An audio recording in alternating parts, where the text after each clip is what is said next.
Hello and welcome back. In this video, I'll be showing you how to make a tasty chicken stew that doesn't taste sour at all. This chicken stew is super versatile, it is delicious, and everyone loved it at home. And I know you will love it as well. So without much waste of time, let's see how to make this. First of all, we are going to start by boiling our chicken. So bring your clean chicken into a large pot and season it with salt, curry powder, dried thyme, chicken bouillon stock cubes,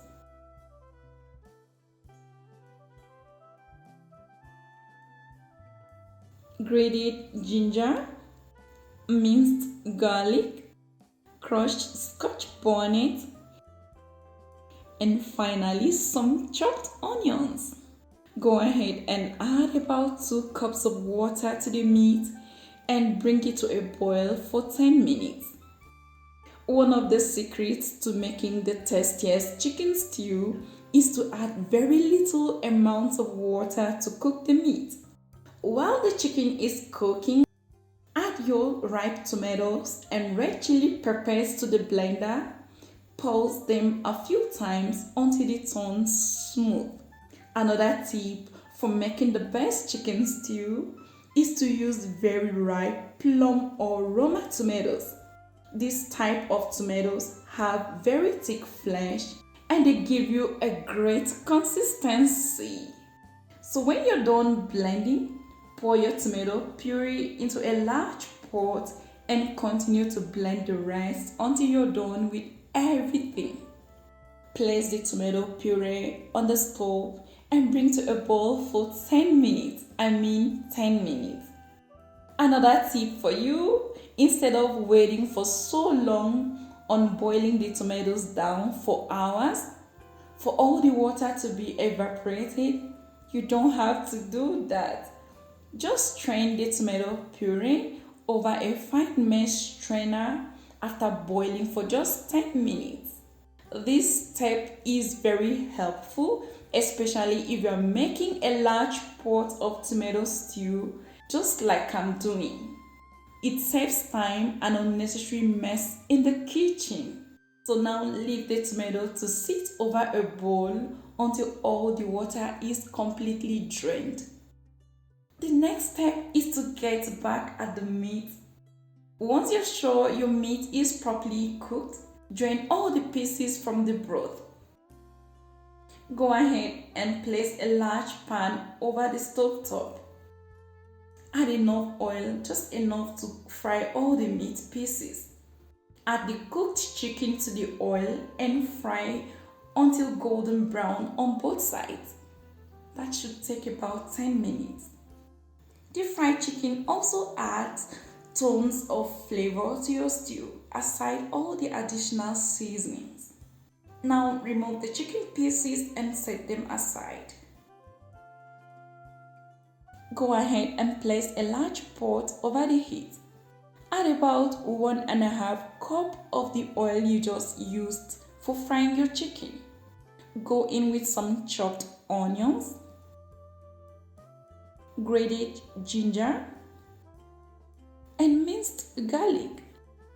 Stir fry this for 5 minutes until fragrant. So here is the boiled tomato puree. You can see we've been able to achieve a thick paste without boiling the tomatoes for hours. Now go ahead and add the tomato puree to the fried onions.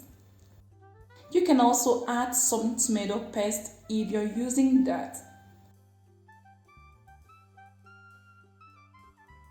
Stir this thoroughly for everything to blend together nicely.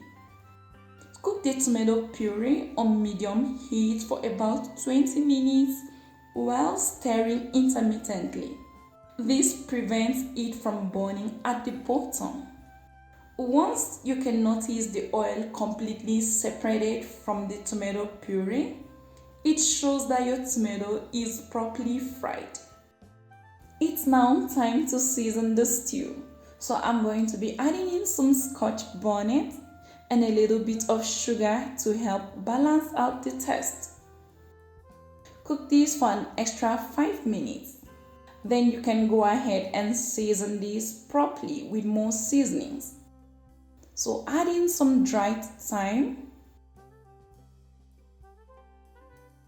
smoked paprika, curry powder,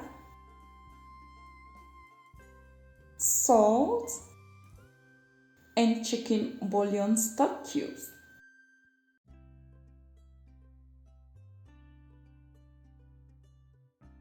Stir this to incorporate nicely. You can then add in about 2 cups of the chicken broth you just extracted to the stew. This is not the time to add in plain water. The chicken broth adds a lot of flavor to the stew. Finally, add in some bay leaves and then place a lid on and bring the stew to a simmer for 10 minutes until all the seasonings are nicely incorporated. After simmering the stew for 10 minutes, go ahead and add in the cooked chicken. You can always adjust the consistency of your chicken stew with some broth. So just feel free, the consistency depends on you. And then simmer it for an extra 10 minutes on low heat.